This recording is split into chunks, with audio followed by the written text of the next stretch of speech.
Nós vamos continuar repercutindo um pouco mais essa questão do orçamento de 2022, que foi sancionado hoje, publicado já no Diário Oficial da União.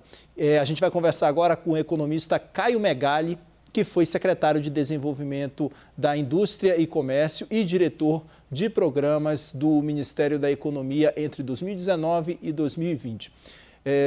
Secretário, muito boa tarde. Você me ouve bem? Eu te ouço bem, Kendo. Você me ouve bem? Sim, sim. Secretário, eu gostaria de começar fazendo o seguinte questionamento. Diante dessa sanção do presidente Jair Bolsonaro, qual é a leitura que a gente pode ter diante desses números agora e sobre essa distribuição desse dinheiro público para esse ano, né? Diante dos vetos que foram feitos aí nessa sanção, dos vetos e também as sanções aos gastos, os vetos, por exemplo, com os gastos com os ministérios, a manutenção também de verba para o fundo eleitoral, orçamento secreto, Auxílio Brasil. Qual é a leitura que a gente pode ter desse cenário do orçamento aprovado, então, hoje? Ótimo. Não, o orçamento ele foi aprovado no Congresso com dotações orçamentárias para despesas obrigatórias, como previdência e pagamento de salários, abaixo do que o Ministério da Economia projeta como necessário, né? Isso tornaria o orçamento de difícil execução, né? Porque você precisa cumprir essas despesas obrigatórias. Então, esses vetos do presidente, em parte, resolvem esse problema, né? Transferem das despesas discricionárias para as despesas obrigatórias, esse um pedaço do orçamento. Ainda falta, a nossa conta aqui é que o tamanho dessa transferência devia ser da ordem de 15 a 16 bilhões de reais, foi por volta de 3. O resto, provavelmente, o governo vai ter que fazer ao longo da execução do orçamento, né? Se nós estivermos certos aqui das nossas projeções de previdência e salários, que ao longo do tempo ele vai ter que reduzir um pouquinho mais as despesas com outras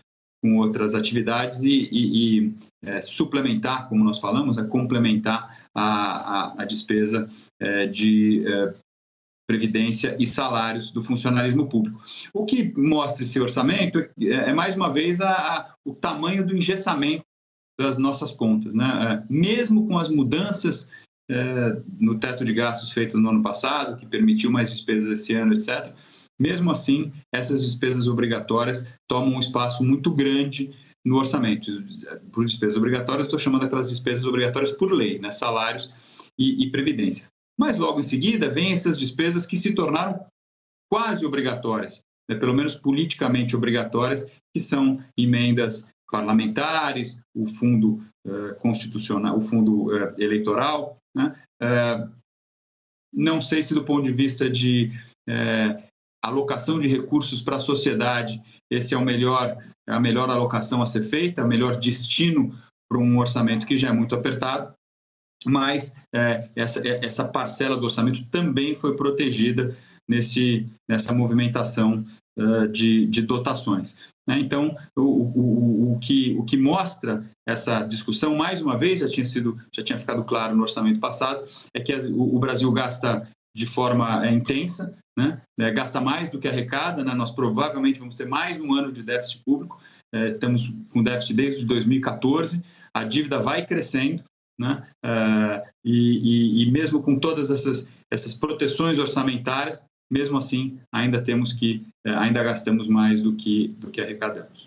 Secretário, e de onde o senhor deixou aqui para a gente, eu queria fazer o próximo questionamento sobre essa previsão, então, de 4,9 bilhões de reais para o fundo eleitoral. Essa verba, esse montante, prejudica as contas públicas?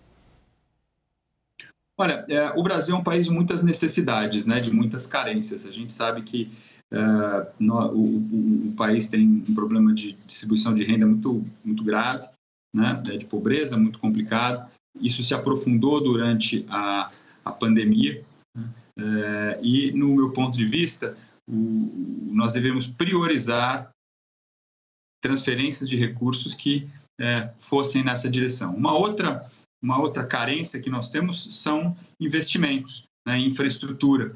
O Brasil investe hoje menos do que a chamada taxa de depreciação, ou seja, o nosso estoque de capital está se deteriorando. É preciso fazer mais investimentos em portos, aeroportos, estradas, rodovias. Em grande parte, isso é sanado pelas concessões, que estão andando muito bem, e essa é a parte positiva aqui dessa história, né?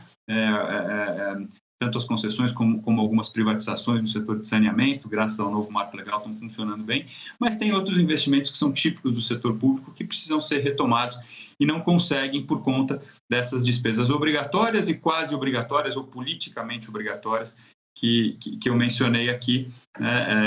Isso faz não só com que essas despesas importantes, como despesas sociais e investimentos, fiquem comprimidas, como também que o nosso endividamento cresça. E país com dívida alta acaba tendo taxas de juros mais altas, cresce menos ao longo do tempo, tem diversos estudos que mostram isso, e, portanto, gera menos emprego e menos renda no futuro. Secretário, a nossa analista de política, direto de Brasília, Thaís Arbex, também tem um questionamento para fazer para o senhor. Thaís, o entrevistado é seu. Olá, boa tarde, Caio, acho que posso te chamar assim. Uma dúvida que agora está bastante latente. A gente viu o relator do orçamento, o deputado Hugo Leal, nos dizendo aqui em entrevista à CNN que muito provavelmente haverá nova discussão no Congresso a respeito desses vetos. Ele chamou a atenção para o veto em relação aos custos do INSS, quase 1 bilhão. Esse é um ponto, queria a sua avaliação sobre esses vetos e sobre o montante, quais pastas ele atingiu, e também sobre o fato de o presidente Jair Bolsonaro não ter mexido naquela reserva para reajuste salarial de servidores. Qual que é o impacto dessa decisão, se ela vier, é claro, neste ano eleitoral, Caio? Oi, Thaís. Olha, eu acho que a necessidade de vetos, como eu estava falando anteriormente, ela explicita essa necessidade, essa imposição, na verdade, que faz um orçamento tão engessado, né, e com despesas obrigatórias tão elevadas. Mais de 90% do nosso orçamento é engessado e cresce a uma dinâmica própria, muito indexada à inflação. Isso acaba comprimindo todas as outras despesas.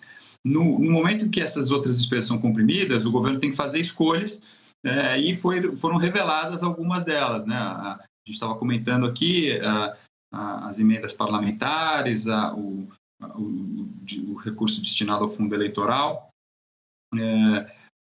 e esse reajuste à parte dos servidores, né? Com 1.700 bi, não dá para fazer o reajuste a todos os servidores. A nossa estimativa é que cada 1 ponto percentual de alta de reajuste, se for horizontal para os servidores da União, vão custar entre 2 a 3 bilhões de reais, ou seja, mais do que todo o recurso está destinado. Então, muito provavelmente vai ser feito, se esse recurso for mesmo usado para aumento de salários, vai ter que ser para somente alguns setores do funcionalismo. Isso já está gerando uma insatisfação muito grande e, ao nosso ver, é um risco fiscal muito grande para o futuro. Talvez não para 2022, em que existe aí um teto de gastos aprovado na Constituição que provavelmente não vai ser alterado, e, portanto, limita o tamanho dessa despesa, mas para os próximos anos. Nós não conseguimos fazer um ajuste estrutural fiscal muito profundo. Fizemos uma parte dele com a reforma da Previdência, que foi muito importante, mas uma outra parte, especialmente do lado da reforma administrativa, não foi feita. Isso gera uma pressão de custos da máquina ao longo do tempo, e a gente sabe que o Brasil não tem recursos para fazer isso, vai ter que continuar se endividando. Ou seja, nós temos um compromisso e um encontro, né, muito importante para ser feito no ano que vem com essas contas, né? Vamos continuar nos endividando e, portanto, pagando juros mais altos, crescendo menos e tendo o nosso orçamento estrangulado, ou vamos finalmente reestruturar a nossa estrutura de despesas? Acho que essa vai ser a pergunta-chave para entender se o Brasil vai ser um país que vai ter crescimento sustentável ou vai ser um país que, o tempo todo, vai se defrontar com voos de galinha e pressões inflacionárias. Secretário, Yuri Pita, nosso analista de política aqui de São Paulo, também tem um questionamento para fazer para o senhor. Yuri. Obrigado, Kenzo. Boa tarde, Caio Megali. Prazer falar contigo. Pegar desse ponto que você falou, do quanto esse desajuste fiscal vai comprometendo o nosso crescimento, e dentro dessa discussão de orçamento deste ano, tem agora essa ideia da PEC dos combustíveis, que também pode ter um impacto fiscal significativo. Como que você vê esse debate da PEC dos combustíveis inserido nessa discussão que a gente está tendo do orçamento deste ano, e o que isso indica aí para frente? Quer dizer, ao invés de começar a encaminhar as soluções, em especial neste ano eleitoral, parece que a gente está tomando o inverso, fazendo o caminho de tornar as regras ainda mais complexas e difíceis do ponto de vista fiscal para as contas do governo. Legal, obrigado, Yuri. Olha, a minha avaliação é que o problema inflacionário brasileiro, seja ele na época da hiperinflação, seja ele mais recente, aqui com as pressões e as altinhas de inflação que a gente teve ao longo dos últimos anos, tem muita raiz fiscal. O desajuste das contas públicas, lá atrás, exigia uma hiperinflação no país para equilibrar o orçamento. Quando a hiperinflação foi debelada e as despesas continuaram crescendo, o Brasil se endividou, o Brasil dobrou sua carga tributária, vez por outra tem uma corrida inflacionária, como aconteceu no ano passado, para fazer um pedaço do ajuste, quando a inflação sobe, a dívida acaba sendo corroída, pela alta de preços. O fato é que o problema fiscal está na raiz do problema.